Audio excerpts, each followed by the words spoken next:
that's all very nice, like US Constitution, which George Bush has just ripped up and thrown away.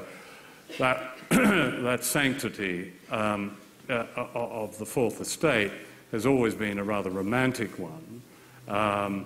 In my experience, most mainstream media regard most other peoples in the world in terms of their usefulness. So we end up with worthy victims and unworthy victims. Worthy victims, Israelis; unworthy victims, Palestinians; worthy victims, Iraqi Kurds; unworthy victims, Turkish Kurds. And so it goes on. We end up with good tyrants and bad tyrants. Good tyrant, General Suharto, one of the great mass murderers of the 20th century, and bad tyrant Saddam Hussein, compared with Suharto's small beer. And that's really how governments think. So the media really echoes that, amplifies it. Yeah, you mentioned the Palestinian-Israeli conflict there, which you've covered for 40 years.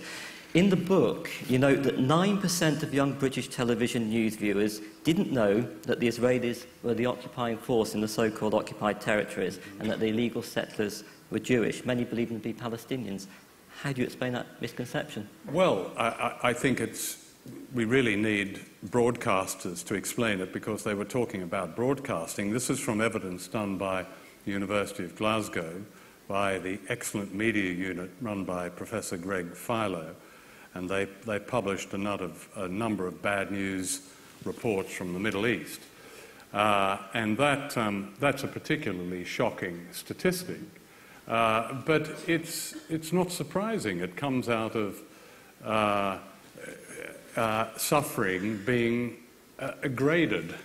You know, some people are victims, are classified as victims, whereas the true victims are classified often as the perpetrators. And for instance, Palestinians are called terrorists, and Israelis are never called terrorists. Because that suits the politicians in Western Well, governments. it's the way. It's no conspiracy about this at all. It's just that journalists are no different from any of us, from historians and teachers and those of us with some responsibility for public knowledge. We internalise so much of what our experience, what the national experience has been. And I think that is certainly true in this country, where there's always been a struggle between libertarianism, a libertarian view of historiography, and an imperial view. And the imperial view, although